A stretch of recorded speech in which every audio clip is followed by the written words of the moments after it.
Olá, boa noite. Veja os destaques do Redação TVE desta segunda-feira, 21 de março. Mesmo após liberação pelas autoridades sanitárias, a maioria da população ainda mantém o uso de máscaras nas ruas. As recomendações e os cuidados com o aumento do número de casos de dengue no estado. A CBF de Carlos Barbosa conquista título da Supertaça Farroupilha de futsal. Para comemorar os 250 anos de Porto Alegre, um passeio leva aos principais pontos turísticos da cidade. E o aniversário da capital gaúcha também é destaque na agenda cultural desta semana. Machucada, se você não liga, não entendeu nada.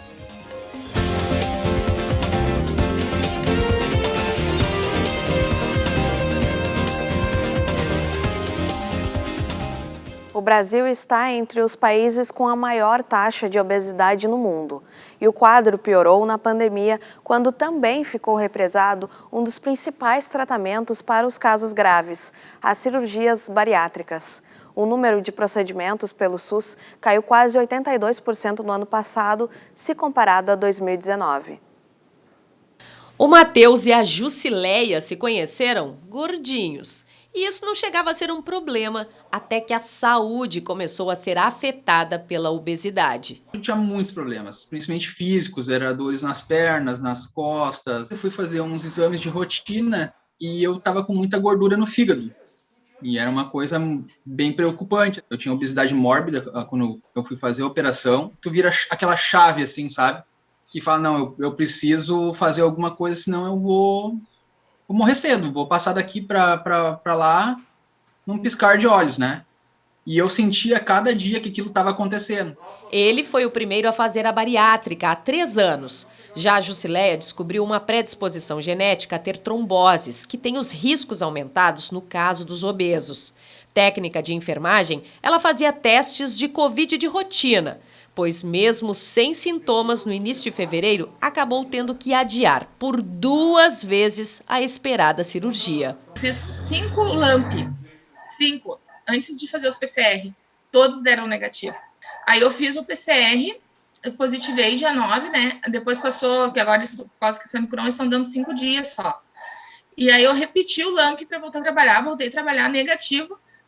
Fiz o PCR de novo para fazer cirurgia e positivei de novo. Porque se tu me perguntasse assim, tu quer fazer por estética, jamais eu faria. Eu fiz porque realmente a minha saúde estava precisando disso. Eu acho que todo mundo teria. A gente fez pelo plano de saúde, né? Mas eu acho que todo mundo tinha que ter essa oportunidade. Pois pela saúde complementar, mas principalmente pelo SUS, muita gente teve que esperar durante a pandemia por falta de leitos para cirurgias eletivas. Nos 2 anos iniciais, as bariátricas ficaram represadas. De acordo com o DataSUS, foram realizadas no Brasil 12.568 dessas operações em 2019, contra 2.296 em 2021, uma queda de 81,7%. Outra discussão é sobre a autorização das técnicas minimamente invasivas pelo SUS, que representaram só 7% das bariátricas nos últimos 4 anos. Nós temos que trabalhar com esse passivo muito grande. A gente sabe que a espera muitas vezes é muito grande, muito demorada para esses pacientes.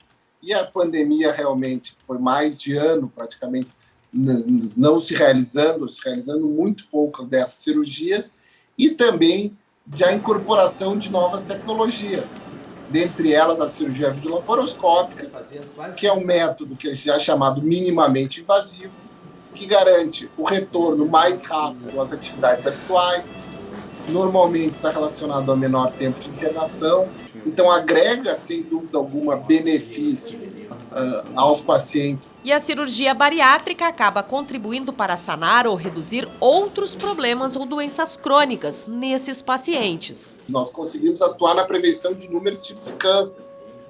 Um diabetes mal controlado leva a amputações, leva também a acidente vascular cerebral. Uma hipertensão arterial sistêmica mal controlada leva ao infarto agudo do miocárdio. Então, por isso, se lá atrás o paciente com obesidade mórbida nós ofertarmos a cirurgia bariátrica para ele, nós vamos conseguir reverter um número grande de pacientes com essas patologias. Para o Matheus, a vida adquiriu novos hábitos depois da cirurgia. A pessoa que gosta de comer, é gordinha mesmo assim, né? Então, é difícil tu querer abrir mão do que tu sempre fez a tua vida inteira, né? Mas quando tu começa a sentir que a coisa está melhorando, que tu vai respirar melhor, então aí tu vê que vale a pena. Ainda se recuperando, alguns dias depois da saída do hospital, a Jusileia conta os planos para quando ela também passar para os 2 dígitos na balança, a começar pelo netinho que vem por aí. De como brincar com ele, de levar ao shopping, de gatinhar, de as coisas todas, assim, coisas que a gente antes não tinha nem condições nem de ficar com a criança no colo, praticamente, porque já doía braço, doía costa, doía tudo, né? Então, nossos planos agora é todo aquele dinheiro que a gente investia em comida, aproveitar para viajar, conhecer o mundo, conhecer várias coisas, né? Agora a gente tem saúde também para isso, né? E vamos agora atualizar os números da pandemia no Rio Grande do Sul com os dados da Secretaria da Saúde. São mais de 2.240.000 casos confirmados de Covid-19 no estado, onde 38.885 pessoas morreram por causa da doença. 3 destes óbitos foram notificados nas últimas 24 horas, assim como 850 novos casos.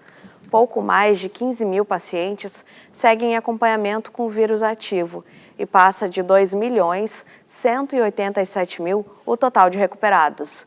A taxa de ocupação de leitos de UTI está em 61,5%. A Escola de Ensino Fundamental de Porto Alegre, Aramis Silva, recebeu hoje da Prefeitura um kit escolar com a temática da mobilidade. O material poderá ser customizado pelos pequenos estudantes. A iniciativa une a empresa pública de transporte e a Secretaria da Educação da capital, com o objetivo de viabilizar projetos para a educação no trânsito. Além do colégio na Zona Sul, mais 2 nos bairros Vila Nova e Anchieta fazem parte do programa. A Prefeitura, sob a coordenação do Ministério da Saúde, analisa desde 2012 todos os acidentes fatais na cidade, que tem uma das menores mortalidades entre as capitais brasileiras. O uso de máscara em locais abertos não é mais obrigatório no Rio Grande do Sul. E em Porto Alegre, o uso da proteção já é opcional também em locais fechados. Mas assim como aconteceu no início da pandemia, será que a população já se adaptou à mudança no status sanitário? A nossa reportagem foi conferir como o porto-alegrense está lidando com esse novo cenário. No centro da capital, ainda há muita gente usando máscaras. Às vezes no queixo, às vezes na mão, mas ela continua por perto. Eu acho que mesmo com a liberação, todo mundo tem que se conscientizar que o vírus ainda está circulando e a gente tem que se proteger e é só o uso de uma máscara, né? Assim, eu sofro de rinite e mesmo assim eu uso, então é bem importante continuar com o uso. Porque eu lido muito com o público, entendeu? Então eu estou usando porque ainda, mesmo que foi liberado, a gente tem que cuidar ainda, né? Por um tempo ainda até as coisas ficar bem mais, como vou dizer outra palavra, bem melhor, né?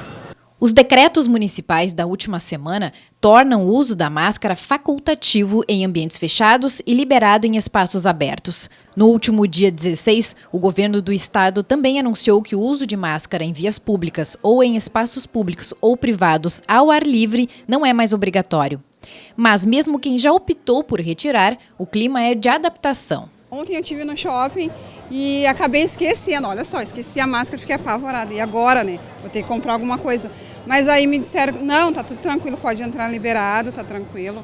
Então eu acho que agora é uma esperança, digamos assim, né, de uma melhora da pandemia. Igual não estamos totalmente sem a pandemia, né, temos que ter alguns cuidados. Mas como eu já estava com vacinação em dia, tudo em dia, né? Eu agora estou conseguindo estar mais livre, assim, um pouco da máscara, assim. Quando ele foi liberado para uso em ambientes abertos, a gente já parou de usar, porque já estou na 3ª dose da vacina, né? Então já me sinto bem segura. E todo esse tempo de pandemia, nenhum das nossas famílias foi infectado, então tá tudo tranquilo. As decisões têm como base os indicadores epidemiológicos que mostram redução de internações. Esses números, né, aliados à questão da vacinação, né, Porto Alegre tem um número muito significativo de primeira dose, segunda dose, dose de reforço também, e nas crianças, né, que é um outro público que chegou agora a partir de fevereiro desse ano. Então, isso nos deu o indicativo que nós poderíamos, né, avançar um pouco e liberar a máscara em vários ambientes fechados. A população já estava frequentando muitos ambientes, não como shoppings, né, sem máscaras. Mas se vocês pegarem o Instagram das pessoas e o Facebook, tá todo mundo sem máscara, fazendo churrasco, encontrando um ao outro e dando beijinho no rosto. Quer dizer, então por que quando entrava no ambiente de trabalho a gente tinha que passar a usar máscaras? Então, refletindo essa queda geral dos casos, eu acho que é um momento muito oportuno para que não se use máscaras. Vejam, talvez não seja para sempre isso, talvez um momento surja uma situação diferente, então isso é uma recomendação dinâmica. E eu digo, aproveitem esse momento então, aproveitem para curtir os seus, vocês passaram tanto tempo longe uma pessoa da outra, eu acho que esse é o momento que a gente pode ter um pouco mais de proximidade, também respeitando a vontade de quem queira, quem quiser usar máscara, que use. Mas atenção, a máscara deverá ser mantida em instituições de saúde e no transporte público. Os especialistas também alertam para a necessidade de ter a vacinação em dia. E, claro, pessoas de grupos de risco devem continuar com os cuidados. Vacinação incompleta, tem que usar máscara. E quem tem risco maior de morte por causa da Covid, então especialmente aqui quem tem mais de 80 anos, mais de 70 anos, que as pessoas continuam tendo risco, tem que usar máscara, imunodeprimidos, transplantados, usuários de corticoide, máscara. Então, não é uma liberação geral, é uma liberação, de certa forma, gradual, até que mais gente se vacine. Paralelo a isso, a gente tem que continuar dizendo vacinação, pessoal. É muito importante vacinação de crianças, vacinação de adultos, terceira dose nas pessoas, quarta dose está chegando aqui logo, logo. Então, a gente tem que estar todo mundo vacinado. Nós precisamos continuar adotando algumas medidas mitigatórias. O que é? O álcool gel ou líquido de 70%, o asseio das mãos mais frequente, manter um certo distanciamento quando possível, evitar aglomerações. Então, assim, o contato mais próximo que as pessoas que são do dia a dia, agora com desconhecidos, a gente tem que manter algumas condutas sociais que nós entendemos que seja importante para que tenha a manutenção e a consolidação desse estado atual de pandemia, que a cada dia está melhorando. E estão abertas até amanhã as inscrições para a 18ª corrida do aniversário de Porto Alegre, que faz alusão aos 250 anos da capital. A prova acontece no próximo domingo, dia 27, com largada às 8 da manhã no Largo Glênio Pérez. Informações no site do Sesc RS. A equipe da ACBF de Carlos Barbosa ficou com o título da Supertaça Farroupilha. A competição da Liga Gaúcha de Futsal reuniu em Esteio 6 campeões regionais aqui do estado. O torneio abriu a temporada no Rio Grande do Sul. O time de Carlos Barbosa dominou a partida, goleando a AGE de Guaporé por 5-2. O primeiro tempo foi muito equilibrado e teve apenas um gol, marcado por Patrick, para a ACBF. Já na etapa complementar, Samuel, Mike e Kaique ampliaram a vantagem. A AGE tentou a reação com os gols de Gregory, Contra e Bruno. Porém, o time de Carlos Barbosa garantiu a vitória com Luiz Gustavo. Na fase classificatória, foi utilizada pela primeira vez no Brasil a análise de um lance por suporte de vídeo pela arbitragem. A partir do dia 26, começam as disputas da Taça Farroupilha. Vão ser 6 competições regionais, com equipes de todas as divisões do gauchão. Os campeões garantem vaga na edição do próximo ano da Supertaça Farroupilha. Nós vamos a um breve intervalo. Na volta tem a previsão do tempo e a agenda cultural para esta semana. Um fim de tarde de céu limpo na capital gaúcha. Neste momento, no alto do Morro Santa Teresa, a temperatura está amena, na casa dos 22 graus.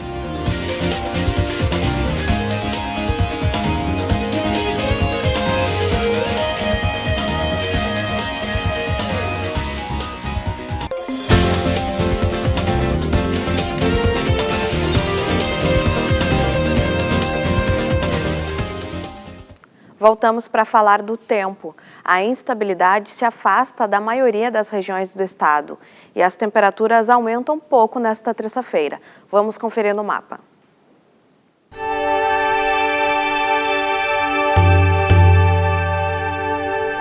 Na terça-feira, há o predomínio de um tempo mais seco, com sol entre nuvens na maioria das regiões do estado. Há possibilidade de pancadas de chuva apenas na fronteira oeste, na campanha e no sul. As temperaturas sobem um pouco, com as máximas ficando em torno dos 28 graus nas áreas mais quentes. Porto Alegre tem um dia de sol e nuvens e temperatura variando entre 17 e 28 graus. Em Rosário do Sul, na fronteira oeste, a mínima será de 17 e a máxima chega aos 29. E no sul do estado, em Santa Vitória do Palmar, os termômetros oscilam entre 18 e 23 graus.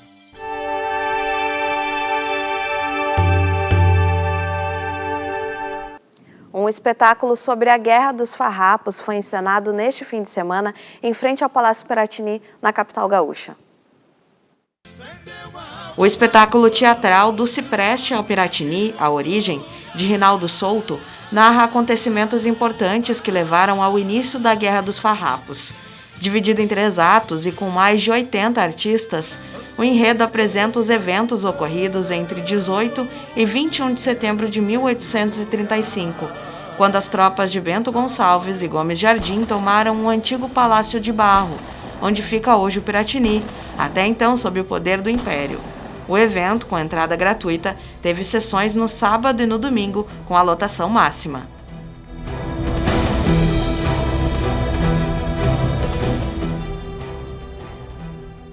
Porto Alegre comemora nesse sábado 250 anos. Uma cidade com muitas histórias para contar e um passeio vai comemorar esse aniversário. Além de convidar a visitar pontos turísticos da capital, a ideia é explicar por que eles se tornaram tão importantes para a identidade da cidade. Quem nos conta mais detalhes é a jornalista e guia de turismo Maria Lúcia Badejo. Maria Lúcia, então, conta pra gente, né? Você já vinha falando dessas histórias em um curso, né? Aí surgiu essa ideia da caminhada na semana aí de aniversário de Porto Alegre. Bem-vinda. Boa noite, é isso mesmo. Nós realizamos um curso na Casa Moon de Cultura falando sobre os 250 anos de histórias de Porto Alegre. E nós estamos agora, então, levando as pessoas para conhecer alguns dos lugares, alguns dos personagens que foram apresentados nesse curso. Por isso, nós vamos, então, fazer esse walking tour na Rua da Praia, que é a nossa rua mais antiga aqui de Porto Alegre, e onde começou a nossa história. Então, essa caminhada vai acontecer agora na quarta-feira, e depois também vamos ter uma outra saída no sábado, para conhecer a história de Porto Alegre caminhando. Que maravilha, né? Excelente. Lugares, inclusive, pelos quais a gente passa e às vezes não conhece, né, a história desses espaços. Conta pra gente também que pontos, né? Você falou sobre a saída ser na quarta, às 6 da tarde, né? E isso. Por que ponto aí que começa o passeio e para onde ele vai?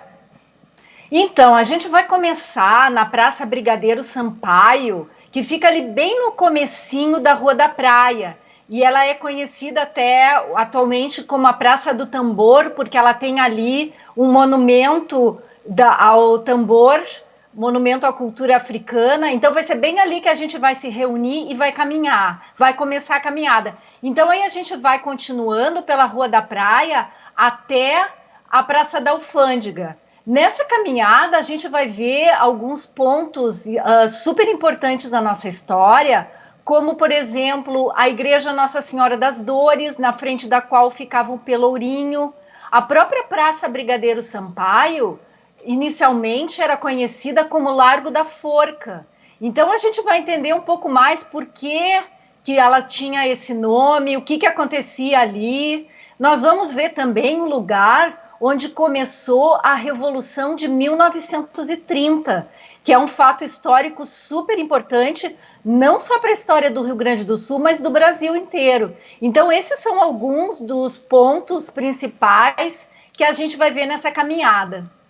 A gente está acompanhando agora algumas imagens, né, desses pontos pelos quais a caminhada vai passar, né? E, Maria Lúcia, é bacana porque no aniversário, né, a gente está celebrando esses 250 anos e você ia citando, né, momentos diferentes da nossa história. Então, esse passeio passa também por diferentes temporalidades aí da história de Porto Alegre. Exatamente. A gente vai ver, inclusive, alguns locais que tiveram, ao longo da sua história, tiveram também uma mudança, como, por exemplo, a atual Casa de Cultura Mário Quintana, que hoje é um centro cultural dos mais importantes do estado, e que, quando começou, era um hotel, e que também teve a própria construção desse prédio, foi um momento disruptivo na história da arquitetura aqui de Porto Alegre, e quem participar, então, vai entender um pouquinho melhor das diversas fases desse prédio histórico.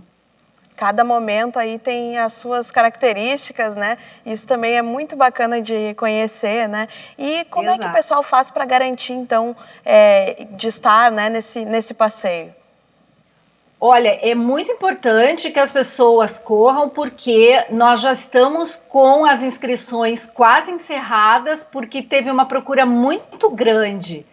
Então, nós até por isso abrimos também essa nova turma para o sábado, porque a de quarta-feira já estava praticamente lotada.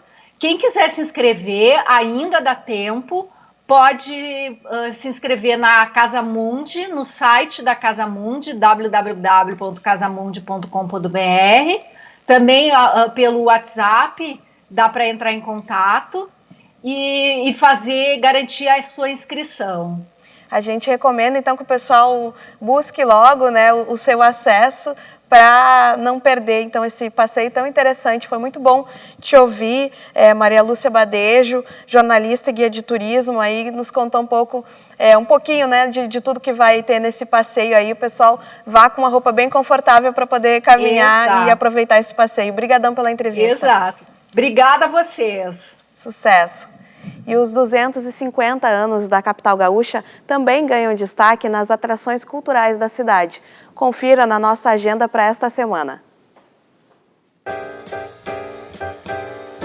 No Farol Santander, no Centro Histórico de Porto Alegre, pode ser conferida de terça a domingo, entre 10 da manhã e 7 da noite, a exposição das fotos de Sioma Breitman.